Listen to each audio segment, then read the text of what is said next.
ആഴ്ചവട്ടം നിങ്ങൾക്കായി അവതരിപ്പിക്കുന്നത് the Urukunnu service cooperative bank, Punalur service സഹകരണ ബാങ്ക്.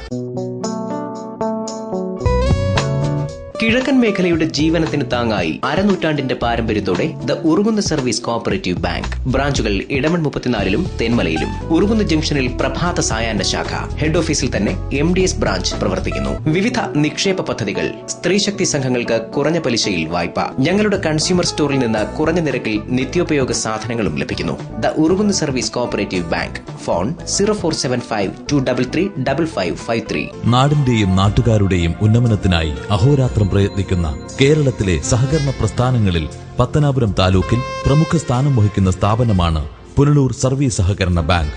10% വീതം ലാഭവിഹിതം എല്ലാ വർഷവും നൽകി വരികയും സ്പെഷ്യൽ ഗ്രേഡായി പ്രവർത്തിക്കുകയും ചെയ്യുന്ന സ്ഥാപനമാണ് പുനലൂർ സർവീസ് സഹകരണ ബാങ്ക്. പുനലൂർ സർവീസ് സഹകരണ ബാങ്കിന്റെ ആഭിമുഖ്യത്തിൽ പ്രവർത്തിക്കുന്ന ഗൃഹശ്രീ ഹോം അപ്ലയൻസസിൽ എല്ലാത്തരം ഇലക്ട്രോണിക് ഉപകരണങ്ങളും മിതമായ വിലയിൽ ലഭിക്കുന്നതിനായി ഓണം വിൽപ്പനമേള ആരംഭിച്ചിരിക്കുന്നു.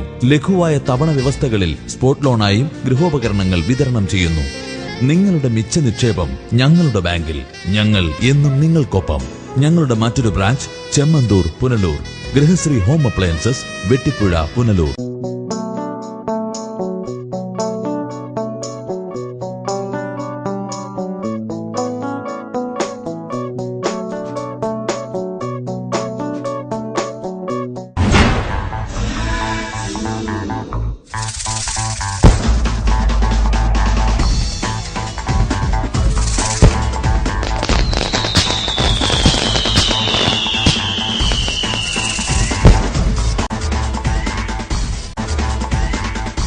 നമസ്കാരം. ആഴ്ചവട്ടത്തിലേക്ക് സ്വാഗതം. ആരു പറഞ്ഞാലും നേരും പറയണം. ഓരോന്നു തോന്നിയ നന്നല്ല. നിങ്ങൾ ഓർമ്മയിൽ വച്ചത് പൊന്നല്ല. നെല്ലും പതിരും തിരിച്ചറിഞ്ഞിടണം. എല്ലാരും മാവേലിമാരല്ല. നമ്മളെല്ലാം ഹരിചന്ദ്രന്മാരല്ല. കുറ്റമില്ലാത്തവരാരുണ്ട്, തെറ്റു ചെയ്യാത്തവരാരുണ്ട്, പത്തി നിൽക്കാത്തവരാരുണ്ട്, വെട്ടിൽ വീഴാത്തവരാരുണ്ട്.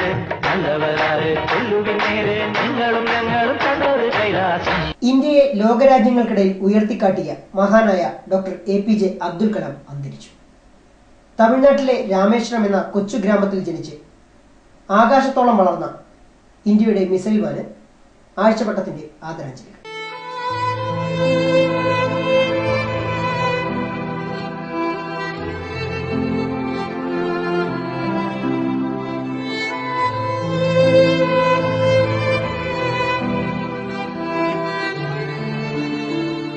തന്റെ മരണത്തിൽ ആരും ഒരു നിമിഷം പോലും പാഴാക്കരുതെന്നും കഴിയുമെങ്കിൽ ഒരു അവധി ദിനം കൂടി പ്രവൃത്തി ദിവസമാക്കി മാറ്റണമെന്നുമായിരുന്നു അബ്ദുൽ കലാമിന്റെ ആഗ്രഹം. എന്നാൽ അദ്ദേഹത്തിന്റെ മരണത്തോടെ ക്ലാസ് മുടക്കി വെയിലും കൊണ്ട് പെരുവഴിയെ നടക്കാനായിരുന്നു പത്തനാപുരത്തെയും പുനലൂരിലെയും വിദ്യാർത്ഥികളുടെ യോഗം.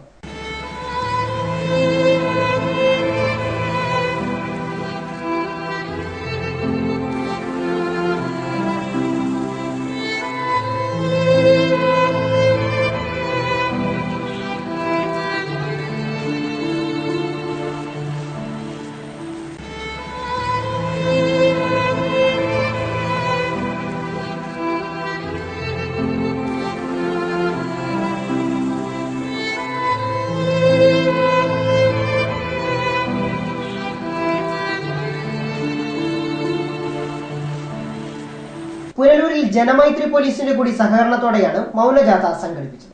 ഇപ്പോൾ എന്തിനും കുട്ടികളെ തെരുവിലിറക്കുന്നത് സംഘാടകർക്കൊരു ഫാഷനാണ്. ആളെ കൂട്ടാനും എളുപ്പം. ആളൊന്നിന് ബിരിയാണിയും വേണ്ട, 500 രൂപയും വേണ്ട.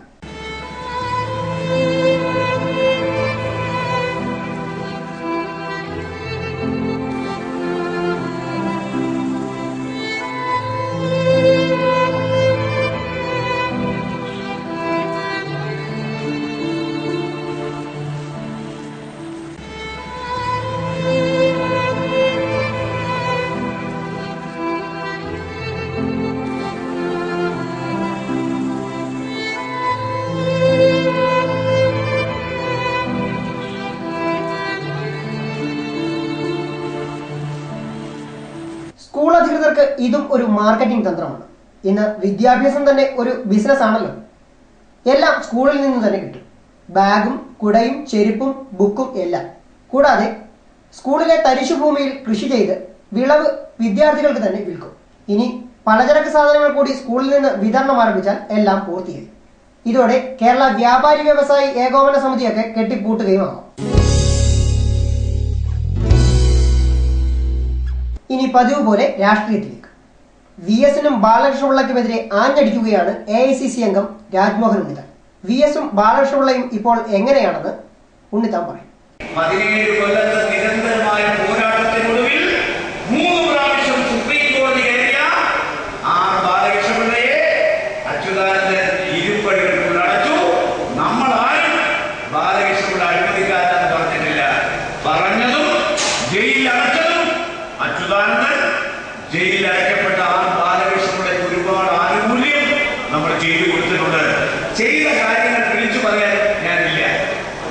പക്ഷേ 17 വർഷക്കാലം അഴിമതിക്കെതിരെ പോരാട്ടം നടത്തിയ അച്യുതാനന്ദൻ, 3 പ്രാവശ്യം സുപ്രീം കോടതി കയറിയ അച്യുതാനന്ദൻ, അച്യുതാനന്ദനും ബാലകൃഷ്ണപിള്ളയും തമ്മിൽ ഇന്ന് നടക്കുന്ന കണ്ടാൽ ചങ്ങമ്പുഴ കവിത പോകുന്നു. ഇരുമയാണെങ്കിലും നമ്മൾ ഒറ്റ കരളിലെ അച്ചു നീ എന്റെ ദീപനല്ലേ എന്നാണ് പറഞ്ഞത്.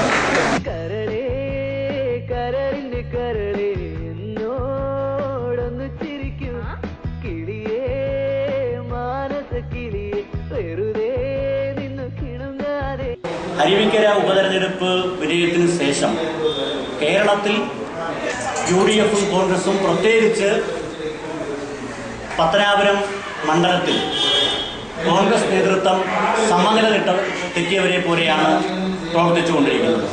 ഇതൊക്കെ രാഷ്ട്രീയത്തിൽ സ്വാഭാവികമാണെന്ന് AICC അംഗം രാജ്മോഹൻ ഉണ്ണിത്താന് ആരെങ്കിലും പറഞ്ഞു തരേണ്ടതുണ്ടോ? തദ്ദേശ സ്വയംഭരണ തെരഞ്ഞെടുപ്പ് എടുത്തതോടെ അഭിപ്രായ പ്രകടനവുമായി കുട്ടി നേതാക്കൾ ചാനലുകൾക്ക് മുന്നിൽ വന്നിരിക്കുകയാണ്. എന്താണ് പറയുന്നതെന്ന് അവർക്ക് പോലും നിശ്ചയമില്ല. പിള്ള കോൺഗ്രസിൽ നിന്നും വലിയ കോൺഗ്രസിലേക്ക് വന്ന ഒരു നേതാവിന്റെ അഭിപ്രായം കേൾക്കാം. ഇടമൺ 34 ഏരു റോഡിന് സമാന്തരമായി 32ഓളം ഏകദേശം സെന്റ് വനം വകുപ്പിന്റെ കിടന്ന് കാട് കയറി വർഷങ്ങളായി നശിക്കുകയാണ്. ഈ ഫോറസ്റ്റ് മുഴുവൻ കാടാണല്ലോ. വനം വകുപ്പിന്റെ സ്ഥലത്ത് കാടല്ലാതെ പിന്നെ കൊട്ടാരവും ബംഗ്ലാവും പണിയാൻ പറ്റും? ഈ നേതാവിന്റെ ഒരു കാര്യം നേതാവ് നിർത്താൻ തയ്യാറല്ല, വീണ്ടും തുടരുകയാണ്. ഈ 32 വരുന്നോളം സെന്റ് സ്ഥലം ഒരു പാർക്കായിട്ട് ടൂറിസം മേഖലയുടെ ഒരു അനുയോജ്യമായ സാധ്യത നിലനിൽക്കുന്നതുകൊണ്ട് ഇടമൺ 34 പരിസര പ്രദേശങ്ങളിലും ഈ സ്ഥലം ഒരു പാർക്കായിട്ട് ഏറ്റെടുത്തുകൊണ്ട് ഇവിടുത്തെ പൊതുജനങ്ങൾക്ക് ഒന്ന് മൂത്രമൊഴിക്കുവാനോ മറ്റ് ഒരു വാഹനം ഓടിക്കുന്നവർക്കായാലും മറ്റ് ഒരു റെസ്റ്റ് ചെയ്യാനോ. പിന്നെ പാർക്കിലല്ലേ വാഹനം പാർക്ക് ചെയ്യുന്നതും മൂത്രം ഒഴിക്കുന്നതും. എന്തെങ്കിലും പറഞ്ഞ് തിരുമേനി ചാനലുകളിൽ കാണിക്കുക, അത്ര മാത്രമേ ഉള്ളൂ ഈ നേതാവിന്റെയും ലക്ഷ്യം. ഇവിടുത്തെ പണി പോയി. വരുന്ന തെരഞ്ഞെടുപ്പിൽ എങ്ങനെയെങ്കിലും ഒരു സീറ്റ് ഒപ്പിച്ചെടുക്കാനുള്ള പരക്കം പാച്ചിലാണ് ഇത്തരം കുട്ടി നേതാക്കൾ. അതിനായി മാധ്യമങ്ങളിൽ സജീവമായി നിറഞ്ഞു നിൽക്കുകയും വേണം. ഓണക്കാലമായതോടെ പാവം ജനങ്ങൾക്ക് ഒരു മാവേലി നാട് വീണ്ടും ഉണ്ടാക്കി നൽകാമെന്ന പ്രതീക്ഷയും നൽകുകയാണ്. മാവേലിക്കു ശേഷം നീയെയുള്ളോരോ മാളോരെയും തോന്നിപ്പിച്ചാൽ നീയേ നേതാവ്. വായിൽ തോന്നും പോലെ വാഗ്ദാനങ്ങൾ നൽകി മായാജാലം കാട്ടുന്നോരാണെന്നും ജേതാവ്. വേരുപിടിച്ചവരെല്ലാരും നേരുമറച്ചവരാണല്ലോ. വോട്ടേറിയാൽ സീറ്റേറിയാൽ സ്വന്തം കാര്യം സിന്ദാബാദ്. UDF നേതൃത്വം നൽകുന്ന ഉറുകുന്ന് സർവീസ് സഹകരണ ബാങ്കിന്റെ കൺസ്യൂമർ ഫെഡിന്റെ സ്റ്റോർ ഉദ്ഘാടനം ചെയ്തത് മുൻ ബാങ്ക് പ്രസിഡന്റ് M. ഡാനിയൽ.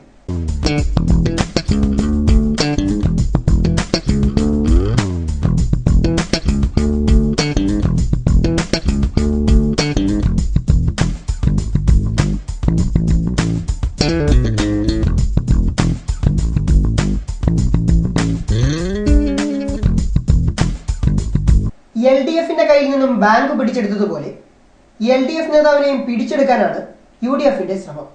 ഇതിന്റെ ഭാഗമായാണ് കൺസ്യൂമർ സ്റ്റോറിന്റെ ഉദ്ഘാടനം ഇദ്ദേഹത്തെ കൊണ്ട് ചെയ്യിച്ചതത്രേ. ഇനിയെങ്കിലും ഇതൊക്കെ ആലോചിക്കേണ്ട സഖാവിനെ മുൻനിർത്തി വോട്ട് പിടിക്കാനാണ് UDF-ന്റെ ശ്രമമെന്ന് എല്ലാവർക്കും അറിയാം. സംശുദ്ധമായ ജീവിതവും ജനങ്ങൾ അംഗീകരിക്കുന്ന നിലപാടുള്ളവരാണെങ്കിൽ അവരെ പിന്തുണയ്ക്കുന്നതിൽ എനിക്ക് യാതൊരു വൈകല്യവും. ചുരുക്കി പറഞ്ഞാൽ ഈ ബാങ്കിന് നല്ല നിലയിൽ പ്രവർത്തിക്കാൻ എന്താ വേണ്ടേ? CPI-യും CPI-യും അവരുടെ നിലപാടുകൾ തിരുത്തി വന്നെങ്കിൽ മാത്രമേ ഈ സ്ഥാപനം മുന്നോട്ട് കൊണ്ടുവരാൻ പറ്റൂ. കണ്ടില്ലേ, ബാങ്ക് കയ്യിൽ നിന്നും പോയതോടെ പഴി പാർട്ടിക്ക്. മുൻ പ്രസിഡന്റ് ഇപ്പോൾ ഏതു വള്ളത്തിലാണ് കാൽ വെച്ചിരിക്കുന്നതെന്ന് അദ്ദേഹത്തിന് പോലും അറിയില്ല. ഇദ്ദേഹത്തെ മുൻനിർത്തി ബാങ്ക് ഭരണം പിടിച്ചെടുക്കാമെന്നാണ് UDFന്റെ വിശ്വാസം അതല്ലേ എല്ലാം. കരനെൽ കൃഷിയിലൂടെ 100 മേനി വിജയിച്ച് മാതൃകയായിരിക്കുകയാണ് ഇടമൺ സ്വദേശി നടേശൻ. ഇത് എല്ലാവർക്കും മാതൃകയാക്കാവുന്ന കാര്യമാണ്. ഇടമണ്ണിൽ പ്രവാസിയുടെ കരനെൽ കൃഷി ശ്രദ്ധേയമാകുന്നു. ഇടമൺ കമ്പനിക്കട ഗീതാഞ്ജലി വിലാസത്തിൽ PG നടേശനും കുടുംബവുമാണ് കരനെൽ കൃഷിയിൽ വിപ്ലവം സൃഷ്ടിക്കാൻ ഒരുങ്ങുന്നത്. പ്രവാസ ജീവിതം മതിയാക്കി നാട്ടിലെത്തിയ നടേശൻ കൃഷിയിൽ ശ്രദ്ധ കേന്ദ്രീകരിക്കുകയായിരുന്നു. 6 മാസങ്ങൾക്ക് മുമ്പ് റബ്ബർ മരങ്ങൾ മുറിച്ചുമാറ്റി റീപ്ലാന്റിനെ കുറിച്ച് ആലോചിക്കുമ്പോഴാണ് റബ്ബർ വിലയിടിവ് നടേശനെ ആശങ്കയിലാക്കിയത്. അപ്പോഴാണ് സ്വന്തം പറമ്പിൽ കാട്ടുചെടികൾക്കൊപ്പം സ്വർണ്ണ നിറത്തിലെ നെൽക്കതിർ നടേശന്റെ ശ്രദ്ധയിൽപ്പെട്ടത്. പിന്നീട് അധികം ആലോചിക്കാതെ അദ്ദേഹം കരനെൽ കൃഷിയുടെ സാധ്യതകൾ അന്വേഷിച്ചു തുടങ്ങി. ഇടമൺ പ്രദേശത്ത് പണ്ടുകാലത്ത് കരനെൽ കൃഷി ധാരാളം ഉണ്ടായിരുന്നു എന്ന അറിവ് നടേശന് ശക്തിയായി. തെന്മല കൃഷിഭവനിൽ നിന്നും വിവരങ്ങൾ ശേഖരിച്ചു. കഴിഞ്ഞ ജനുവരിയിൽ ജ്യോതി ഇനത്തിൽപ്പെട്ട വിത്ത് പാകി. 1.5 ഏക്കർ മലഞ്ചെരുവിൽ JCB ഉപയോഗിച്ച് മണ്ണിളക്കിയ ശേഷമാണ് വിത്ത് പാകിയത്. ചാണകവും ജൈവവളവും ഉപയോഗിക്കുന്നു. ഒപ്പം കൃഷിഭവനിൽ നിന്ന് ലഭിച്ച നിർദ്ദേശപ്രകാരം കീടനാശിനിയായി ഗോമൂത്രവും കാന്താരിയും കലർത്തിയ മിശ്രിതവും ഉപയോഗിക്കുന്നു. തന്റെ കൃഷി ഫലം കണ്ടു തുടങ്ങിയെന്നും ജൈവ കൃഷിയുടെ ആവശ്യകത പുത്തൻ തലമുറ മനസ്സിലാക്കണമെന്നും നടേശൻ പറയുന്നു. ചാണകവും അതിൻ്റെ പശുവിൻ്റെ മൂത്രവും ഒക്കെയാണ് കൂടുതലും ഉപയോഗിച്ചുകൊണ്ട്, ചാണകപ്പൊടിയും ഒക്കെയാണ് ഉപയോഗിച്ചുകൊണ്ടിരിക്കുന്നത്. അപ്പം കീടത്തിന് വേണ്ടിയിട്ട് അതിൻ്റെ മൂത്രവും ഈ കാന്താരി ഉള്ള മിശ്രിതം ഇപ്പോൾ തളിച്ചുകൊണ്ടിരിക്കുന്നത്. അപ്പോൾ ഏതാണ്ട് 82 ദിവസം ആയി. ഏതാണ്ട് 90 ആകുമ്പോഴത്തേന് മൊത്തത്തിൽ കതിര് വരും. 120 ആകുമ്പോഴത്തേന് കൊയ്യാം. ആ ഒരു നിലയിൽ ആയിരിക്കുന്നു ഇന്നത്തെ കാലത്ത്. ഇന്ന് നെൽകൃഷി ആദ്യമേ ഇപ്പോൾ ഞാനിപ്പം തുടങ്ങുന്നത് 25 വർഷത്തിന് മുമ്പേ നമ്മൾ ചെയ്തിട്ടുണ്ട്. ഇപ്പോൾ ചെയ്യുമെന്ന് പറഞ്ഞാൽ ഇപ്പം ജൈവ കൃഷി പൊതുവേ ചെയ്യാനുള്ള ഒരു ആവശ്യകത എന്ന് പറഞ്ഞാൽ ജൈവ സാധനങ്ങളാണ് കിട്ടിക്കൊണ്ടിരിക്കുന്നത്. അപ്പം നമ്മൾ സ്വന്തമായിട്ട് കൃഷി ചെയ്ത് നല്ല ഫുഡ് ലഭിക്കുമെന്നുള്ള ഒരു സന്തോഷത്തോടുകൂടി നമ്മൾ ചെയ്യുന്നു. നടേശന്റെ മുഖ്യ സഹായിയായി സ്വകാര്യ എഞ്ചിനീയറിംഗ് കമ്പനിയിലെ ഉദ്യോഗസ്ഥനായ മകൻ അൻസൺ ഉണ്ട്. വിത്ത് വിതച്ച് മാസങ്ങൾ പിന്നിടുമ്പോൾ പച്ച നിറത്തിലുള്ള നെൽക്കതിരുകൾ മുട്ടിടുന്നത് ഒരു നാടിന്റെ പ്രതീക്ഷയാണ് വർദ്ധിപ്പിക്കുന്നത്. ആരോപണ പ്രത്യാരോപണങ്ങളുമായി എത്തിയ ഈ ആഴ്ചത്തെ ആഴ്ചവട്ടം ഇവിടെ സമാപിക്കുന്നു. കൂടുതൽ നേരും നേരം പോക്കുകളുമായി വീണ്ടും അടുത്ത ആഴ്ചവട്ടത്തിലൂടെ കാണാം. നന്ദി, നല്ല നമസ്കാരം. ഒരു കഥ പറയാം നിലയില്ല കഥ, നാട്ടുകഥ, നേരറിവിൻ കഥ, നെറികേടിൻ കഥ, നേരായുള്ളൊരു നാട്ടുകഥ, നേരറിവിൻ കഥ, നെറികേടിൻ കഥ, അക്കഥ ഇക്കഥ നാട്ടുകഥ. മാവേലിത്തറ പോലൊരു നാട്ടിൽ, ചെമ്പട്ടിൻ നാടിട നാട്ടിൽ, ഒരു നാൾ വീശി അടിച്ചൊരു കാറ്റിൽ വീണു മുളച്ചൊരു ഇടവിത്ത്, ചട്ടം മാറ്റി ചിട്ടകൾ മാറ്റി നാടൊരു ചട്ടമ്പിക്കളമായി, നാടൊരു ചട്ടമ്പിക്കളമായി. ഒരു കഥ പറയാം നിലയില്ല കഥ, നാട്ടുകഥ, നേരറിവിൻ കഥ, നെറികേടിൻ കഥ, നേരായുള്ളൊരു നാട്ടുകഥ, നേരറിവിൻ കഥ, നെറികേടിൻ കഥ, അക്കഥ ഇക്കഥ നാട്ടുകഥ.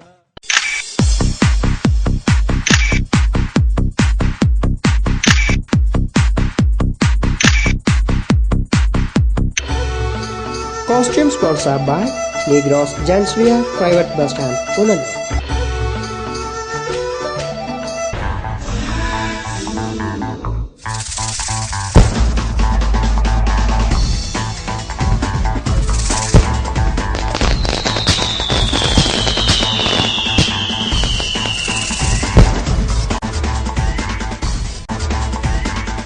ആഴ്ചവട്ടം നിങ്ങൾക്കായി അവതരിപ്പിച്ചത് the Urukunnu service cooperative bank, Punalur service സഹകരണ ബാങ്ക്.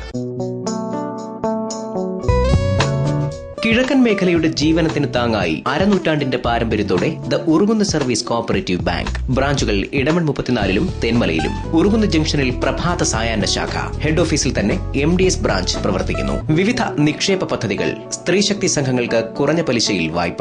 ഞങ്ങളുടെ കൺസ്യൂമർ സ്റ്റോറിൽ നിന്ന് കുറഞ്ഞ നിരക്കിൽ നിത്യോപയോഗ സാധനങ്ങളും ലഭിക്കുന്നു. The Urukunnu service cooperative bank. Phone 0475-233-5553. നാടിന്റെയും നാട്ടുകാരുടെയും ഉന്നമനത്തിനായി അഹോരാത്രം പ്രയത്നിക്കുന്ന കേരളത്തിലെ സഹകരണ പ്രസ്ഥാനങ്ങളിൽ പത്തനാപുരം താലൂക്കിൽ പ്രമുഖ സ്ഥാനം വഹിക്കുന്ന സ്ഥാപനമാണ് പുനലൂർ സർവീസ് സഹകരണ ബാങ്ക്. 10% വീതം ലാഭവിഹിതം എല്ലാ വർഷവും നൽകി വരികയും സ്പെഷ്യൽ ഗ്രേഡായി പ്രവർത്തിക്കുകയും ചെയ്യുന്ന സ്ഥാപനമാണ് പുനലൂർ സർവീസ് സഹകരണ ബാങ്ക്. പുനലൂർ സർവീസ് സഹകരണ ബാങ്കിന്റെ ആഭിമുഖ്യത്തിൽ പ്രവർത്തിക്കുന്ന ഗൃഹശ്രീ ഹോം അപ്ലയൻസസിൽ എല്ലാത്തരം ഇലക്ട്രോണിക് ഉപകരണങ്ങളും മിതമായ വിലയിൽ ലഭിക്കുന്നതിനായി ഓണം വിൽപ്പനമേള ആരംഭിച്ചിരിക്കുന്നു. ലഘുവായ തവണ വ്യവസ്ഥകളിൽ സ്പോട്ട് ലോണായും ഗൃഹോപകരണങ്ങൾ വിതരണം ചെയ്യുന്നു. നിങ്ങളുടെ മിച്ച നിക്ഷേപം ഞങ്ങളുടെ ബാങ്കിൽ. ഞങ്ങൾ എന്നും നിങ്ങൾക്കൊപ്പം. ഞങ്ങളുടെ മറ്റൊരു branch Chemmanthoor, Punalur. Grihashree home appliances, Vettippuzha, Punalur.